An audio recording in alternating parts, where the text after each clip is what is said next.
I literally live in like a 500-foot shack. But again, you have kids. I've heard the story. Yeah, you're a person. Like, I'm not a person. Like, you're a machine. You're a robot. No, you have kids. You're an adult. You have your shit together. I literally have 2 pieces of furniture, and one of them is a cold plunge. What makes you tick? Where's your payoff? What's your reward?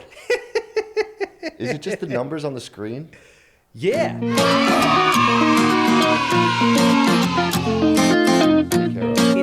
know what it is? It's like, are we live? We're live? We're in this?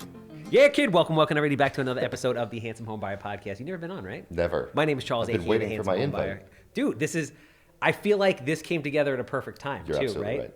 It couldn't have been better. So this podcast and every other is sponsored by, did you know who this is sponsored by? I do. Cardinal Financial. That's us. Perfect freaking timing. That's us. Right? And I got to admit, right, I kind of feel like it was never going to happen, but it happened. I was like, we're going to be talking about this for 30 years, but it's never really going to happen. But it actually happened. But hold that thought. It almost happened a couple of times. Hold that thought. Not just any Cardinal Financial, Sal Rizzolo, and now the best, Bill Schwegler. Mm-hmm. Patchog. If you're a realtor, you need him. If you're an attorney, you need him.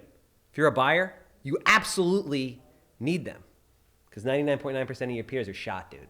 Thank you. Shot, totally out to lunch. This is the varsity. You don't want to play in the JV. Fuck that. This isn't the varsity. This is the pros. We're going to have a lot of fun out of that office. Fuck yeah. We're going to have a lot of action. We're going to do big things. I'm really excited about it. It's been a long time in the making. It had some twists and turns. It was always going to happen. That's what Sal would say. So that everybody's like, what the hell are these two idiots talking about? Do you want to give kind of the high level overview of who you are and what's going on? Sure. Well, how far do you want me to go back?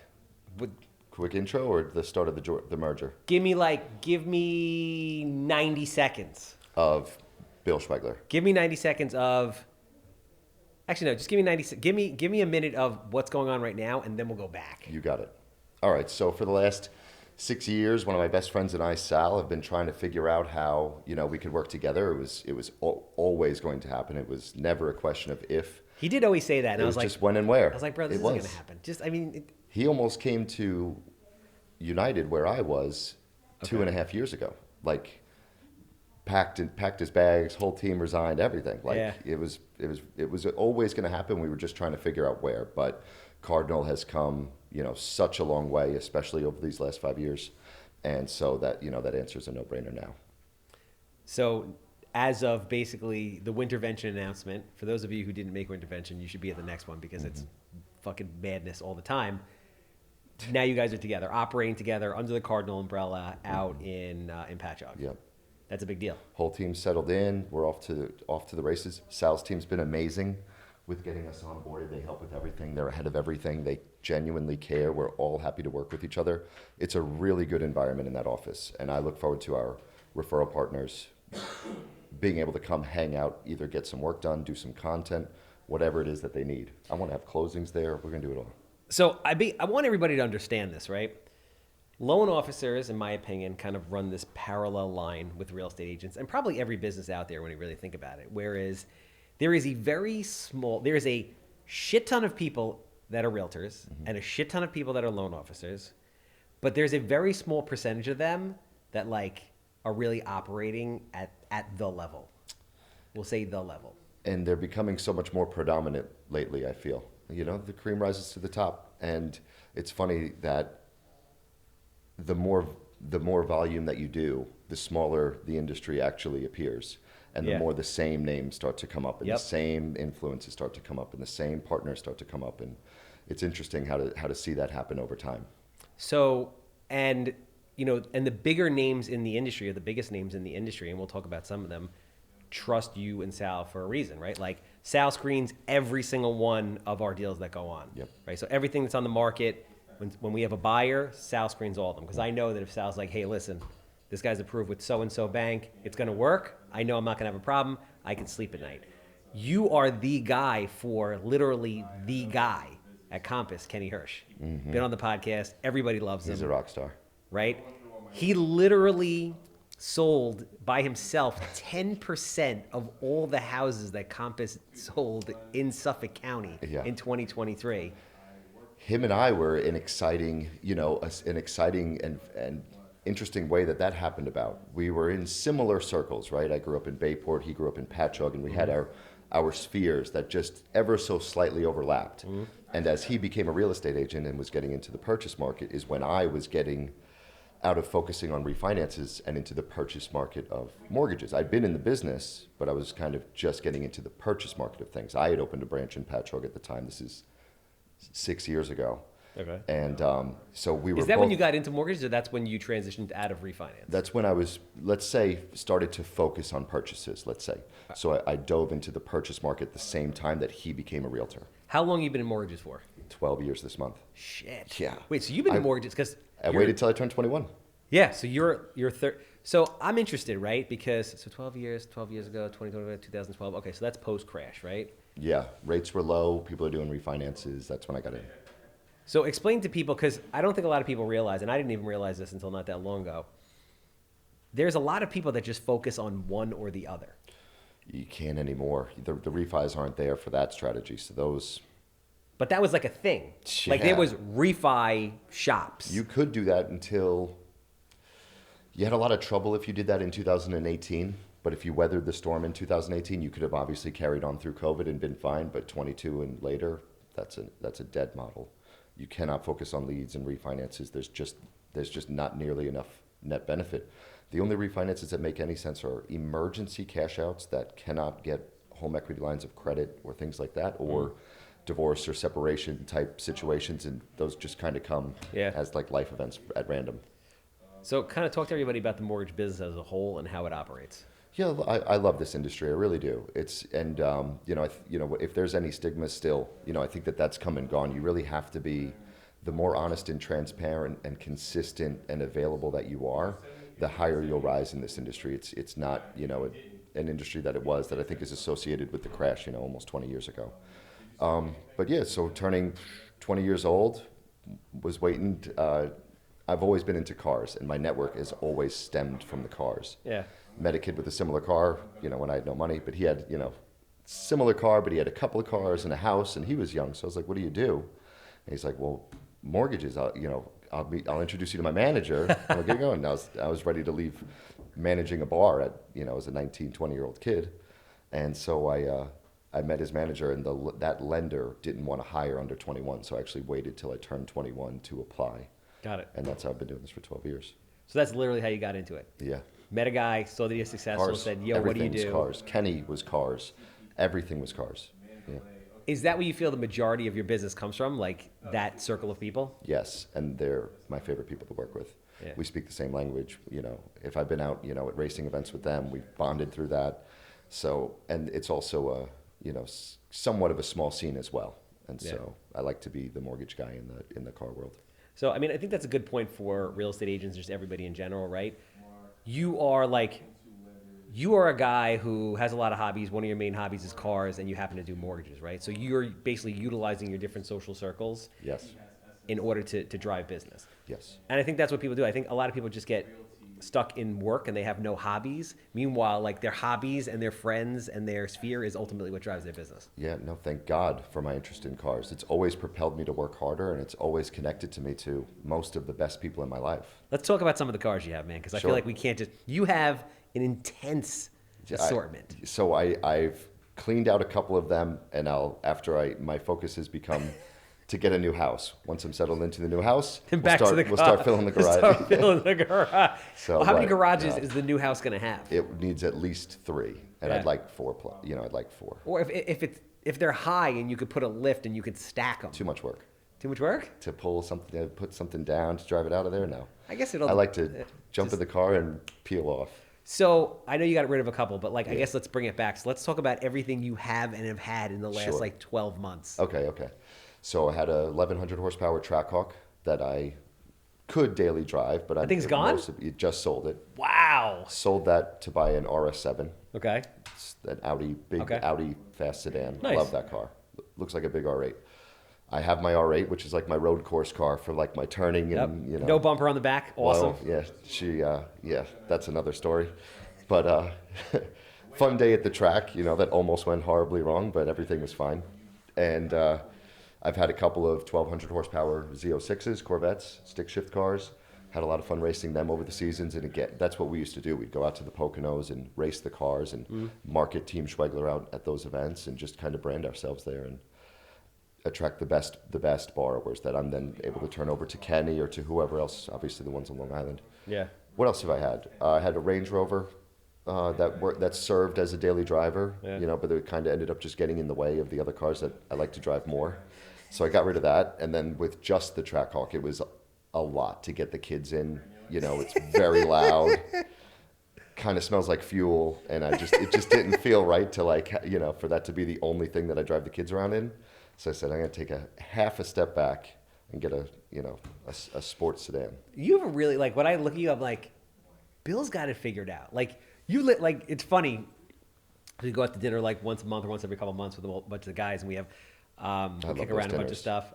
The best. They have to happen more often. But when I look at you, I'm like, Bill's got it figured out. I actually think genuinely, I'm like, Bill's got it figured out. I'm like, he's never looked stressed. Do you get stressed and I just don't see it? You don't look freaking stressed. I have stress. I manage stress well. Manage stress well, right? You have all the toys. You spend adequate time with your kids, right? The impactful time with your kids. You have a very good outlook on life. You're a very selfless guy. You're very generous. Thank you. In every respect, right? When it comes to, you have a true abundance mentality where everything, as far as hey, I'm paying for dinner, to let's share leads, to and I think that's obviously what's propelled your success, right? All of it, your personal life, it really feels like you have it figured out. You have a good balance of everything. Thank you for your kind words. I really, really appreciate you saying that, especially coming from you. I really appreciate that. And one more thing. So, please.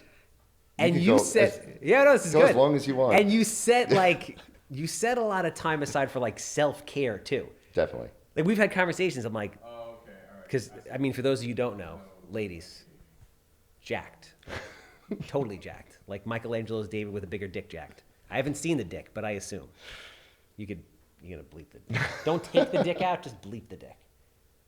No. You gonna take the dick out? Don't take the dick out. Everyone leave it out? Leave the dick in. All dicks in, all four of us. Okay. Where was I going with this? You were just. Oh, you're jacked. You're please, jacked. Yeah, you're jacked. And I remember you're like, I have boxing or jujitsu or whatever at 12 o'clock. I'm like, bro, how the fuck do you do that? And you know what I put that aside for? At 12 o'clock. On a Wednesday. Yeah.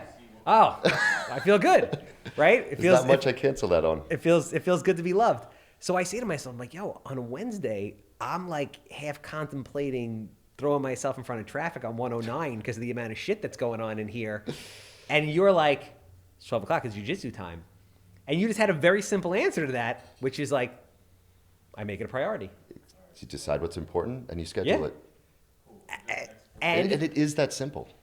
And you have a very successful business. You make a lot of money doing mortgages. You do a lot of deals. Thank God for my team, Right? So I guess talk about that whole part of it. What, the team or prioritizing things? All of it and how it all plays in together and how you're able to stresslessly manage, 2 kids, 4 cars, a robust social life, and be jacked.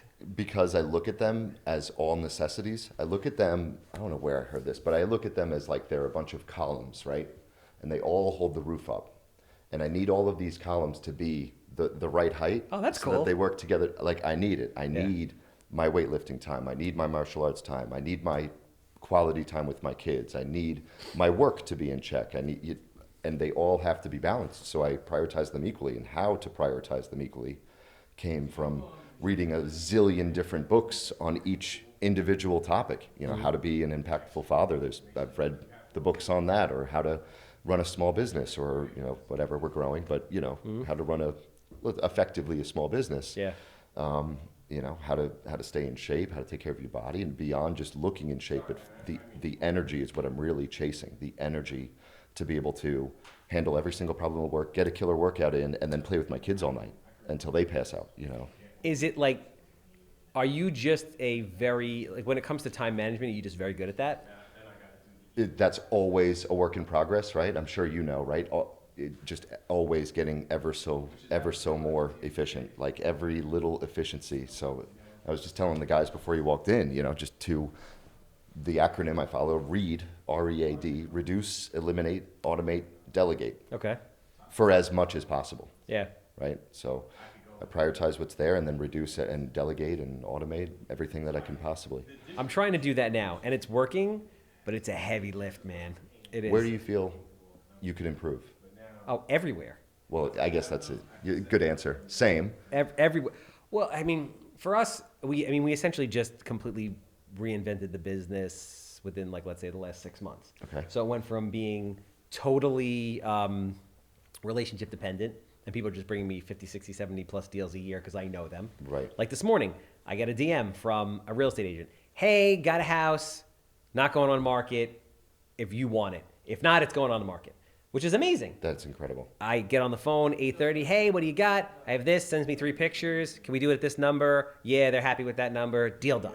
And he's right to do that because if he's bringing value to you, you're the type of guy that being around you is inherently valuable, and it'll end well, right? And that, I think that's why the people at those dinners that we go to, everybody, those seats are chosen very, very carefully with people that are looking to bring value to everybody else at the table. And Absolutely.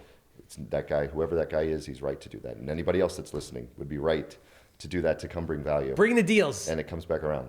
No, absolutely. I mean, it's good for everybody. So the house had 18 cats in it and stunk like Oh, who else are they gonna call? urine, the likes Right. of which. I mean, I never went in. I'm not going in. There's probably fleas, and I've been lucky enough I haven't gotten fleas in a good year. So the agent called me, said, listen, they're very happy with this number. They want to move it, so they get what they need. The agent gets a quick sale, the commission, and then gets to relist a beautiful house that we're going to promote. So it's amazing for everybody, and I get a deal out of it. There you go. But the good thing about that is it didn't cost me any money to go get it. I mean, I worked my ass off, right, and promoted myself and built a brand, but it's not like I didn't pay for a lead, I didn't pay for a TV ad, I didn't pay for a direct mailer. It came to me. And just as long as I continue to be front and center and nurture that relationship, that will continue to come. Because we're in an attention economy. And you garner Without a a doubt. ton of attention in the Long Island real estate market, and you bring a ton of value. And so The it only bad, makes sense. well, the limiting factor of that is there's only one of me, right? And then that person wants to deal with me. So if I ever want to remove myself or like start to operate at a higher level, I can't because that's the limiting factor, myself. How much of what you do, though, actually requires you? Yeah, the initial contact, maybe the initial phone call, or some decision that's important enough that it requires you specifically. But is there anything that you could delegate of that could stop? Because I think that's a limiting belief. Well, that's what it. It's not that I don't believe it's possible. It's that when I was operating that way, I was the bottleneck. Like I was the good and the bad. Yeah. So when my second year in real estate, I flipped 40 houses, and I GC'd every job. I was at Home Depot at 5:30 in the morning. I raised every goddamn dollar, and I got every deal. It's nuts. Now I have staff and all that, but as far as from like, I don't have a business. I mean, I don't have a business. I have a job. So what I've been doing the last 6 months is figuring out how I can not have a job anymore and have a business. For example, like if you went on vacation for 3 months, would you have any business? No, couldn't. Exactly. Like My trips, I think, are limited to 5 days tops. so, I'm the same way. I'm still the same way today, but hopefully within 6 months I won't be. Like if I go away for 3 months, that's it. Lights are off. Definitely. I come back to ghost town. So I said to myself, how can I go about changing this? So I worked with a whole bunch of different mentors and really started implementing a whole bunch of things. So now we still have those deals. I also want to do a tremendous amount more business. So I'm limiting the amount of business I can do if I'm just dealing with a select group of realtors or trying to meet as many realtors as possible. So we built this machine, which is tons of outbound and inbound marketing. I never see houses anymore. We have people that are input that handle every part of the transaction. And within 6 months from now, I will literally be able to go away for 3 months and the whole thing runs. But it's to your point of read. Reduce, eliminate, automate, delegate. Exactly. But like they don't teach you how to do any of that shit when you're growing up, man. No, thank God I fell into books. Thank God. Like you have to believe that it can be done. You have to understand how to do it. You have to be the person that can put together the processes and SOPs and things like that. You have to be able to manage it in order to like make sure you still have the pulse on it while not. Then you have to find and hire the right people, which is the fucking hardest part because 100%. people are shot and they don't want to work. Their work ethic sucks, especially like the younger generation, not you guys. I'm sorry. But it's very difficult. Very.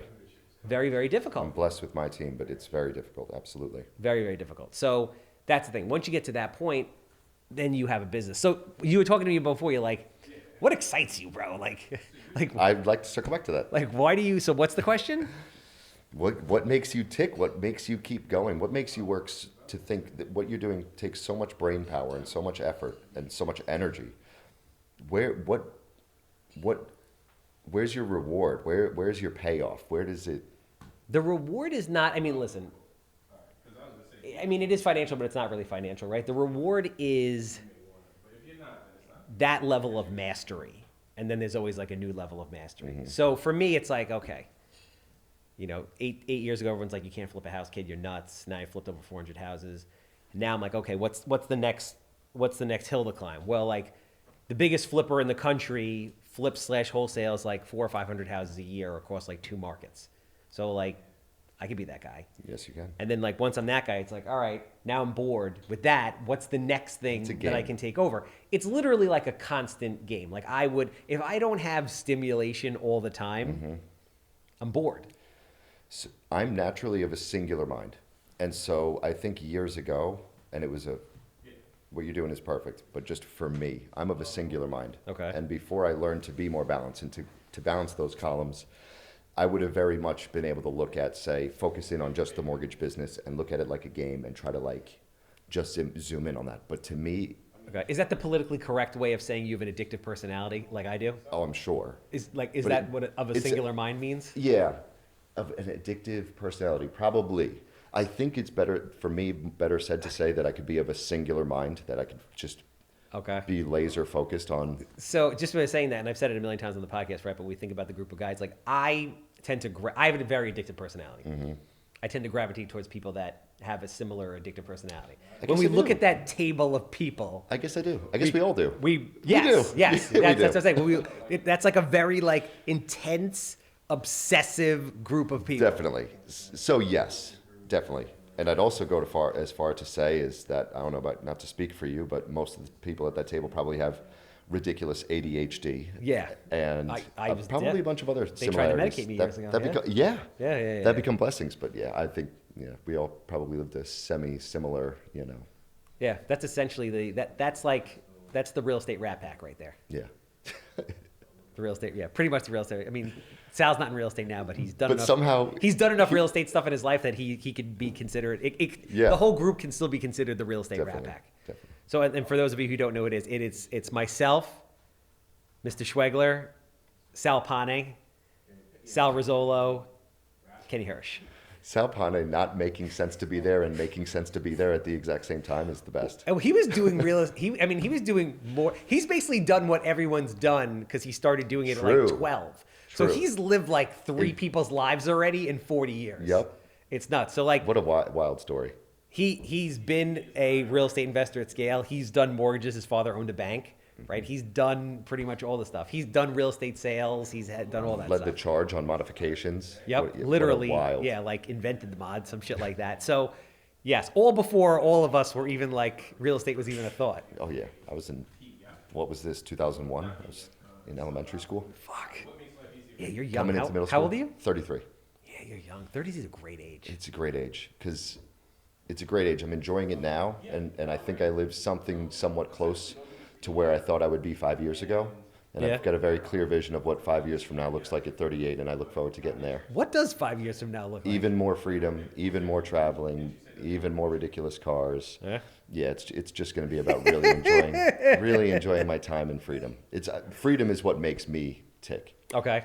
Freedom Elaborate in the on sense that. of just being able to do what I want to do when I want to do it, and that's what gets me going. That's what motivates me. All right, so where are you in regards to that today, and how are you going to get there? Yeah, more than halfway there, and by continuing to automate as much as possible, by getting as much attention as possible, attention that whether it's through Instagram or whatever, in the real estate industry in general on Long Island, just getting the attention, funneling it in, converting them into leads, and then having my team handle the leads effectively with a system of procedures that can easily be put out.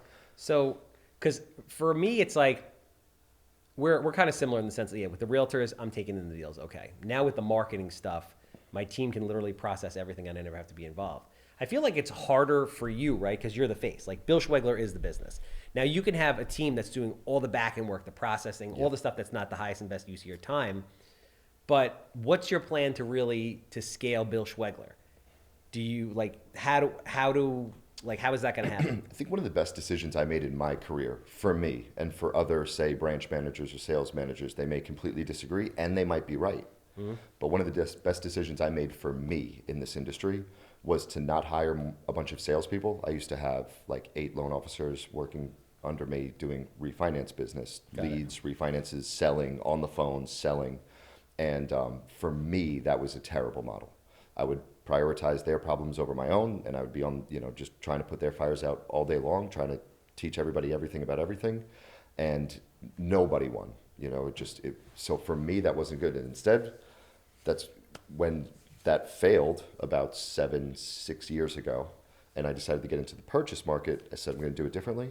I'm going to build myself up, my name, my reputation, handle all of my own files, and then hire a support staff that can help me accommodate a purchase process. Yeah, very smart.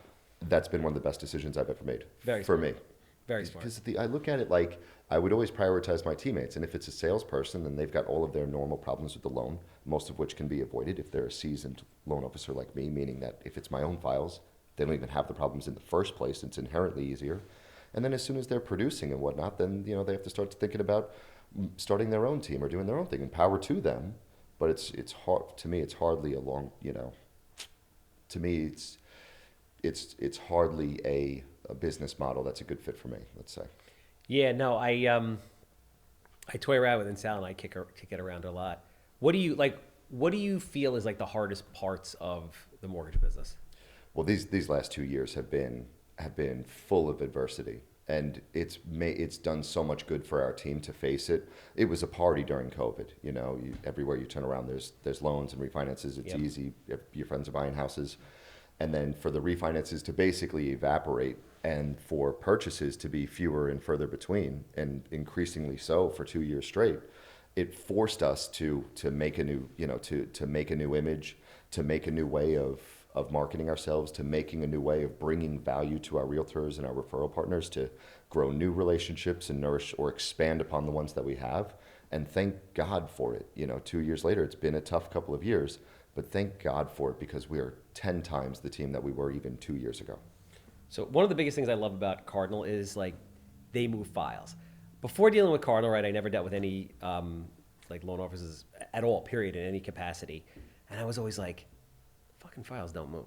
These goddamn files don't move. They just sit there. They never get processed. It's an absolute freaking disaster. Mm-hmm. You guys don't have that problem. I'm curious to know, and I'm sure other LOs would, talk about kind of the back end team that you built. Yep. And then the system of how, take us through a system hey, I get introduced to someone who's looking to buy their first house. Mm-hmm. What is the track that they and their file takes through your organization? Cool. Perfect. So they would initially reach out to me typically. Somebody usually refers me directly. Oh, you got to call Bill. So they'll call me. I answer the phone. I answer any quick off the top of their head questions. That just makes a good opportunity for me to a little bit get to know them to a little bit get to know me, to show that I'm an expert in my field. I can answer whatever questions that they've got. And that phone call always ends in me asking them to text me their full name and their email. They'll do that. In the text message will be their number, their name, their email. I send that to Justin, who's my right hand on the front end of things. That gets forwarded over. Yeah, I'll usually text and email it to him, so that we just have paper trails everywhere, and that he knows that checklist email has to go out. So he'll email them a checklist of the documents we need to do pre-approvals. We do same day pre-approvals. Oh, this is good shit. I like. We have to, but just, bro, I think literally every loan officer that's watching this is just fuck, Bill just invented fire with that. I hope that anybody watching gets value out of this. I mean, I've never heard anybody do that, but it makes perfect sense. Why the fuck am I going to be fumbling around with documents when I should just be passing off to someone who's going to take the documents because I'm taking the next call? Oh God, yeah. Yep. I'm very When did you careful realize with that? my time. As soon as I hired. Yeah. See, that's the big mistake, and I don't want to take away from this because I think this is awesome. Or I guess before that, sorry, because it led me to hiring. I knew that me sitting there typing the information into the computer, which I'm not even good at, was by no means the best use of my time, and that there were tasks that I could delegate to people that are better at that than I am. Yeah. And that every hour I spent doing that, I was effectively losing money by not instead spending that hour doing something that only I could do. How long has Justin been with you for? So Justin has been with me for a year and a half. I'll circle back to that. Gabby and Zach have been with me for not quite 3.5 years. Wow. Over 3 years. So you figured this Same out pretty team. early. Yeah. Like I just figured this out recently. You figured this out pretty early. So wait. So I want to keep going through the process. So they text you name, email, phone number. Mm-hmm. Boom. You copy it, paste it, fire it over to Justin in an email and text. Exactly. Then what happens? He immediately sends the email for a checklist to them with me CC'd. Which is already laid out. Yeah, copy and paste. Got Attach the borrower's authorization for them to sign, basically saying, that it's okay if we view their credit report or that we, get a verification of employment from their employer. So they'll send the documents back. Ideally, they send the documents back the same day, and then Justin pre-approves them the same day. If they don't, Justin follows up the next day. Who is Justin? Like, meaning, what is his role, his title? What does he do? It's certainly a custom role. Both of my employees, I would say, are custom roles. And he works 100% for you. He never Yes. Okay, got it.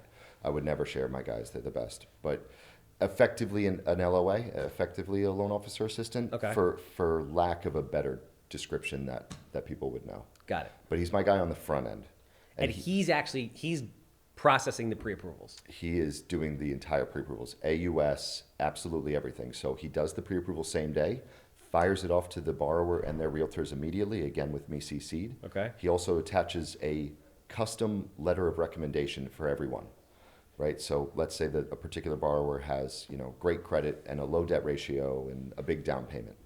The letter of recommendation will go out of its way separately from the pre-approval to highlight all of the things that a listing agent or somebody representing a seller would want to know that would make them qualified, or that this offer should be considered over others.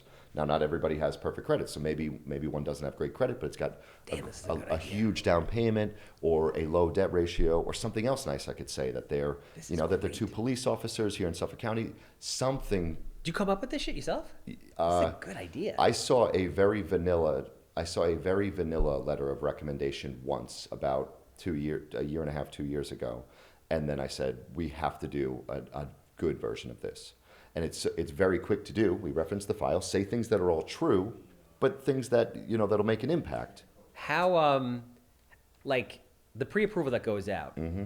What kind of diligence goes into that? Like, is this thing fully underwritten at that point and then, or is it based on the facts that they're giving you? Like, how involved do you get with the pre-approval at that stage of the deal? I think this might be part of our advantage, is that, Justin and I know where the problems come from at this point. When you do it, thousands of times, you know where the problems are going to come from. So we know what to look for. So we pre-approve them thoroughly and accurately. Okay, cool. And typically we will have everything that we need for a proper pre-approval. We'll run AUS. We'll make sure that we've got a pass. We'll make sure we're not missing anything. All of the REOs are done. If they're self-employed, that the income is calculated properly. Oh, so this is real. We do it real. Now, we if there's an executive decision that has to be made, that they got everything over, but they don't have, their bank statements because they were locked out of their account. I'll just make it like, for some reason they can't get one of the pieces of information, but they need to go see a house. We're not going to hold it up, but then we'll leave that out of the letter of recommendation, or we'll make it so that it doesn't say that, that there's nothing that's a lie in there.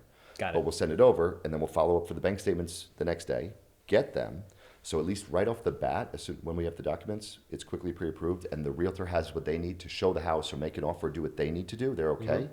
And then Justin will continue to follow up if he needs anything else to get everything to then submit it to underwriting. Got it. So we do the commitments before they find a house and go under contract, but we don't wait for it. So we send the pre-approval and letter of recommendation immediately.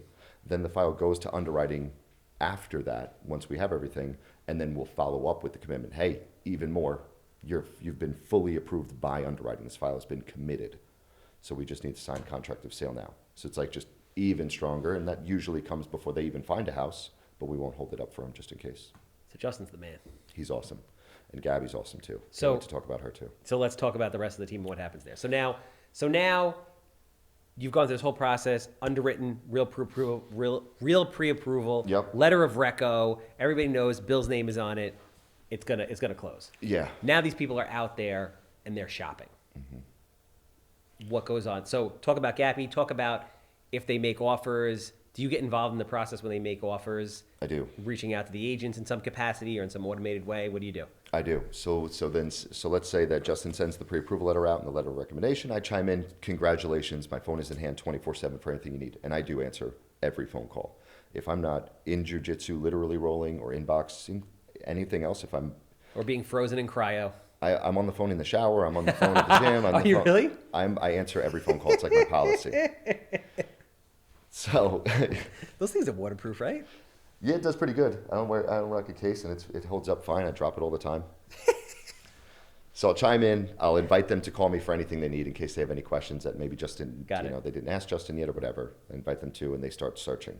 Then let's use Kenny as an example. So Kenny makes an offer. Kenny has the pre-approval, and he's making an offer. He always CCs me so that I can then reply and chime in and exude confidence from the lender side. So they see a quick reply from the lender. Very smart. With information in the body of the email that's not overbearing, but shows that we know what we're doing and that we are a team, a cohesive team. Yeah. That's all on the same page, and that I'm available for you. Call me and ask me anything. Oh, that's sexy. And it works. We fuck get offers yeah. accepted that, if all other things were equal, would have never been the offers to get accepted. If FHA 3.5% down, and there will be a conventional 20% down for $5,000 more, I swear they take our offer. The way we present it, Kenny's reputation, mine, whatever, the combination of it all, the way we come off, they get prioritized, and then here I am bringing the value that I need to bring to my realtors to get those offers awesome. Accepted so that they can get under contract.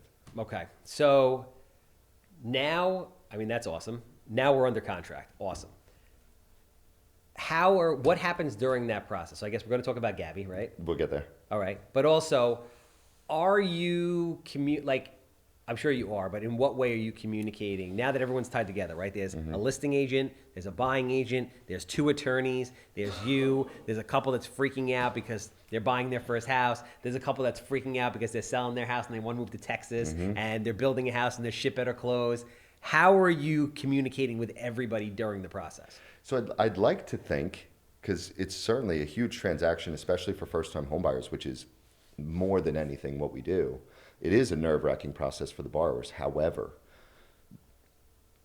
I think it comes off how this is just business as usual, and there's nothing out of the ordinary, and everything is under control. I really believe that actually resonates in the way that Kenny is showing them houses and being with them, that this is just, we do this every day, and everything is fine, and we've got to take care of. And I think they get the same feeling from my team. So I would like to think that our borrowers are extremely comfortable going through the process. And that's a credit to the real estate attorney, particularly Mike Ackerman, that we refer to, Kenny, to me and Justin, to everybody that they've spoken with at that stage, that everybody's available, everybody's on the same team, and we're all here to help. So hopefully they don't feel too nervous. But yeah, so they get the accepted offer, hopefully, after I chime in. They do an inspection. Kenny usually refers his favorite inspector, and if they'll take his advice on that, they get the inspection back like the next day, and we rock and roll. Once the contract is signed, that's when our job really starts. So we get that signed contract, that's when my wheels really start being able to turn. At that point, the loan is typically approved by underwriting, but it'll go back to underwriting because now it's attached to the property address and attached to that contract. And we would immediately disclose the loan just to give them initial estimates, all of their rights as the buyers, all of that information. Once that's usually very quick for the underwriter to then approve again, because all that's typically changed is the address, or that it now has an address. That's when Gabby takes over. When we have a signed contract and the loan is approved, Justin's job is done. Gabby takes over, and now it's her job to get the file cleared to close. So there's no overlap for them. Is the file under contract and approved? That's the handoff. It's exactly. Make sure. So Justin's like, no, I did my shit. Oh, I thought that's. We're under contract. Nope. And I'm sure, right, that there were many years and hundreds of files that cluster fucked until the point you got to the point where you were like, all right, this is what we got to do. Like, we can't do this. People are jumbling shit. Like, made the mistake of trying to do it all myself for way too long. Yeah. And correcting that was huge. So that was huge. When I initially came to United, who was an incredible lender, life-changing 5 years for me, When I came there, I was with my partner at the time, Ray, who unfortunately died a year and a half ago. Fuck. When I came to United, Justin is like a cousin to me. So when I came to United, he asked if I could get him a job, and I did, and he worked for Ray. And then when Ray died, it also was at the time, this is the summer of 2022 when the industry is starting to get very, very hard for people. It was kind of a question mark of like, well, whose team is Justin going to go to now, or what happens now? I said, I'll take him, have him over. So then he came over. That's how I got Justin about a year and a half ago. But I hesitated because I'd been working with him, through Ray for, the 5 years I was at United. Wow. Yeah. So, but did you always have the process broken up like that? No, we invented that loan process. Yeah. Yeah.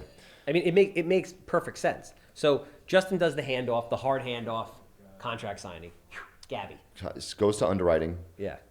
It really never happens anymore. It used to happen way too often, all the time, that a file gets suspended.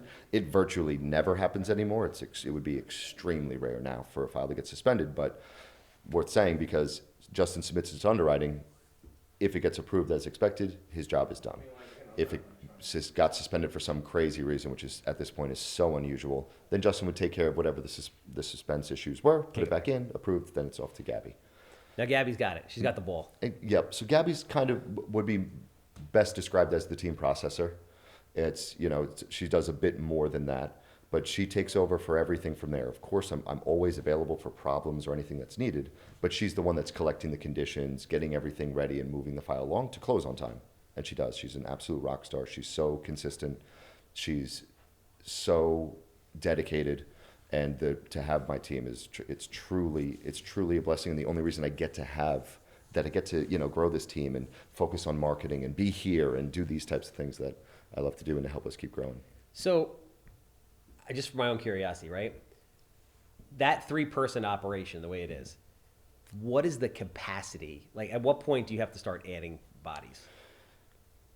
I wish I'd been a Cardinal a little bit longer to answer that question, but Cardinal believes that we can probably be, we've done as many as 18 units in a month, and we've done as much as like 7.2 million in volume in a month. And we did that with, let's say without Cardinal's technology and without their advantages. I'll put it that way. And so Cardinal believes that we could probably double that. So basically, before we would need to 18 staff units a up. month that's basically 200 units a year. They think with that same 3 people with their added technology, you could do 400 units. I believe that they would make that argument. Wow. That their technology helps take care of so many other positions that might have otherwise been needed and narrows down the amount of tasks that Justin and Gabby would have to do, that they could probably do in their 40-hour weeks, double the volume. Now the 18, That's amazing. Yeah, and that's where we want to be headed. Yeah, that's where we want to be headed.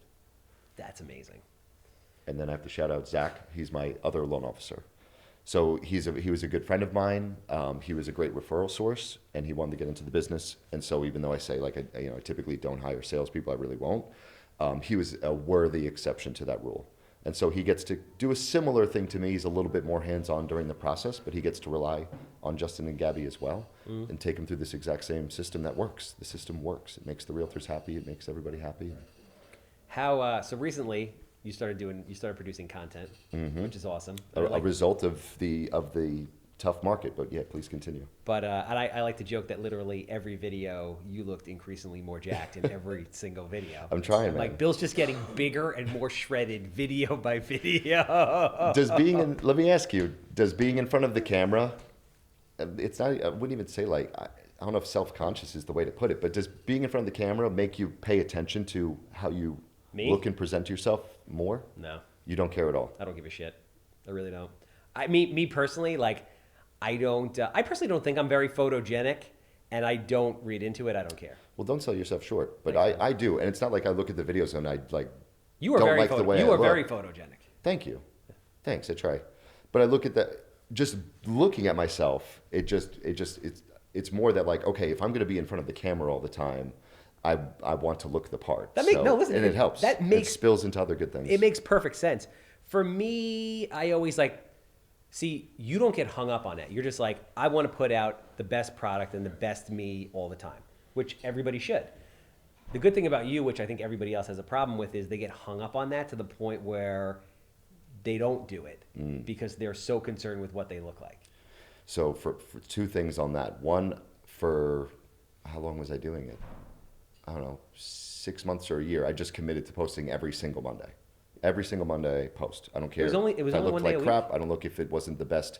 Was it only 1 day a week? 1 day a week. Because I felt like it was a lot more. Like all of a sudden, you were top of mind all the time because you were literally there That's what I was all going the for. time. No, once a week is all it was. Wow. Now, we'd post a closing here and there or an event, pictures. So, maybe it would be a post and a half a week for just if we had other things going on. But no, the reels, the content reels were once a week So, and you did that for a year. for about a year. Did it impact your business? Yes, it has to have. You saying that I was on the top of your mind 100%. is proof right there that All it the did time. its job. All of a sudden, like, obviously, I know you, you're my friend, we go have dinner, all that, right? But literally, you were top of mind all the Yeah. time because every time I would open my phone, there would be you, like, busting down the hallway, shredded, talking about some mortgage-related thing. And I was like, oh, Bill, literally, like, Yeah. I feel like it had to impact your business. I just didn't know if you, like, if you quantified it. It definitely did. I did it for as long as I want to do it. Now I'm trying to plan kind of the next content run that I will commit to. So I'm figuring out what that's going to be next. Maybe I fire them back up, but I'd like to figure out something a little bit different to commit to and do regularly. But that's about as much as I want to be in front of people once a week. Yeah? Yeah. Why only once a week? I know that you would. No, I mean, we can have different philosophies and probably on it. rightfully so, right? That you would contest that, but I feel like with once a week, I'm perfectly relevant. That's not too much of a commitment for me to come up with the content. Me and my Okay. videographer, we would meet once a month Okay. and bang out 4 reels. Cool. And Yeah, that no, worked. that's easy. And so that was a manageable amount of content work for me, a manageable amount of topics to cover. Yep. Where to me, it just didn't feel like it was, that it was being forced too much. So for me, that was the right thing for what I was doing. No, I get it. It makes sense. And what I've learned, in the marketing, and we'll talk about a bunch of stuff off air when we're done. But I mean, we're now spending like an ungodly amount of money on marketing. We're like refining the process and all that stuff. But like more when put together properly has a freaking wild impact, dude. Like, let me ask you a question. Totally unrelated. If I said to you, how many houses do you think a fix and flip guy on Long Island could buy in a week? Like, just because my thing was always like, yo, Long Island, super saturated place, whatever. Like, maybe you could do 50, 60, maybe you could do 100 deals a year, maybe. Like these stories you hear about other places I where was they going do to say 2, a 3, couple a week. yeah, so like, okay, so yeah, let's say 1 to 2 a week, 1.5, 75 a year. Bro, it's Wednesday morning. So from Monday, I have 3 accepted offers of new deals coming in. It's freaking Wednesday morning. And like our goal for this year is an average of 4 a week, right? So we're like, last month we did like 3.2 in January, which Right. is traditionally a screwed up month. And our marketing is not like on point. It's being refined, our data needs managed, whatever. The Right. point is, I want to follow along. The marketing efforts that you're putting, is it social media or is it? it's everything. Everything. It's everything. And Mixed. it's all being like, for me, it's like, okay, you come together with like a pretty decent framework, then you're testing it and you put it out there. Then once it starts to work, you add gas to it. And then once you add gas to it, then you start refining it and really getting it dialed in so that that money that you're spending is just as efficient as possible. Right. And then you're looking for other avenues and you're just dumping more gas on it, right? Like once you find the thing that works, you just pour gasoline on it until you get to the point where it's diminishing return. So, bro, I really think, I believe in my heart that we can do freaking 8 to 12 deals a week. I believe it if you believe it. 100%. The point is, right, if I wasn't doing more on the marketing side, I couldn't because I wouldn't be getting those repetitive touch points that are needed. So we'll see how it plays out. I've got some good marketing plans, and not to, I hate for it to sound like procrastination, but I had put it off until I was physically in the Patchogue branch because I would want to tie it to that office. And so now that I'm makes sense. there. Bro, there's we're gonna only be so ready many to get things that going. you can do at once. It takes time. Yeah, absolutely. One thing at a time. but I put them on tasks, and I just make sure that I look at all of my tasks every single day, and I just have to decide, did I do everything I possibly could in the pursuit of this task today? Yeah. Great. I called this person. He's calling me back tomorrow. There's nothing else to do for the day. Yeah. I move on to the next task. Of course. And then I look at it again tomorrow. No, listen, I give you a lot of credit. I always had a lot of respect for you, but I have a newfound level of respect for you. You're a very smart guy. Thank you. You really know your craft. And again, that's not to say I didn't think before, but now like diving in depths of like the way you've structured it, it's very smart. It's very smart. It's very streamlined. It instills confidence in your people on both sides of the transaction. Like I would feel good getting a loan from you, being like, Bill's got it. I appreciate you Kenny's saying got it. It's smooth. Definitely. Oh, 2 minutes later, I got this guy Josh. He's on point. I have Gabby on the back end. Like, this is like a well-oiled machine. And while on one hand, each little individual thing we do isn't necessarily reinventing the wheel, what it was just an accumulation of looking on what could be improved upon, or where weaknesses were. Yeah. And then inventing the solution to that weakness, and that becomes a system. Yeah, strategic thinking and problem solving, which, One brick by brick. and again, I'm not a loan officer, but I've dealt with enough loan officers to be able to look at this camera and say, this shit doesn't exist like in the world. This is not at scale. You don't have the majority or even anywhere near the majority of loan officers operating in the manner that you are operating in. No, but that comes back to that same thing, the cream rising to the top. The real, I always joke and say that when I reach out, let's say I've got a referral, one of my car guys, but his wife is friends with a realtor, so they're using that realtor because it's her friend, right? Mm-hmm. So I pre-approve them, and then I'll call the realtor to introduce myself. Hey, get the pre-approval, anything 24/7. When they don't answer the phone on the first call, I already know. I already know that I'm going to be, that they're not going to be the type, that they're not going to work the same way that my team works. I already know when they don't answer that first phone call that we're going to have to be doing the following up, for them. We're going to have to follow up and make sure that they got the appraiser's phone call to set up the appointment. I didn't see that. I'll check my voicemail, see if it's there. Oh yeah, it was there. I'll call him back. Like, we have to be ahead of every single little thing, because at the end of the day, when it's go time and people are ready to close, nobody gives a shit if it took the title company 30 days out of the 31 days that we had to give us the title report. They care that if on the 31st day the bank's not clear to close, the bank's not clear to close, we're waiting on the bank. So we have to be ahead of every single thing. The appraisal has to be proactively done. We have to follow up to make sure it was scheduled, make sure they contacted the realtor. We have to follow up on every little thing so that when it comes to the end, because they will blame the lender, that's fine, we're up for that. We have to make sure, otherwise, because that's the experience that you're used to, is the loan officer that looks at it and says, oh yeah, no, the appraiser will call the realtor, and then they think that it's over. It's not over. Like, did it get scheduled? When's it scheduled for? What time? And then following up after that. Okay, when's the appraisal due to come back? It's every little thing. And you have a person who their entire job is to handle that shit. Yes. So by most of this stuff at this point is Gabby, but again, it's if the loan is approved. If the loan is not approved and the title comes in, that's Justin's responsibility. Yeah. If the loan is approved and the title comes in more typically, then that's obviously Gabby. The point is there's a clear system. There are capable people that are trained, that are handling their business, and this really frees you up to do the things that you're supposed to be doing, which is awesome. And I think basically one of the big issues is I think people try to handle too much on their own, and more importantly, they don't invest wisely. Like, they go and start making money, and then instead of hiring Justin, which they should, they go freaking buy a house that they can't afford, and now they're stuck doing Justin's job instead of growing the business. So very fucking smart, man. Super happy that you came out. Really appreciate you taking the time. I know it's not easy in the middle of the day and it's not close. So anything for you. Anybody out there, thank you, sir. Anybody out there who's obviously looking for a mortgage, or realtors who's looking for a great referral partner, the best referral partner, look in that camera right there and tell them where to find you and who you are. Bill Schwegler. Add me on Instagram, either on my personal Bill_Schwegler, SCHWEGLER, or even better, our team page, team_Schwegler, team_SCHWEGLER. Add me there, message me anything, ask me anything. I don't care if there's another loan officer on the deal.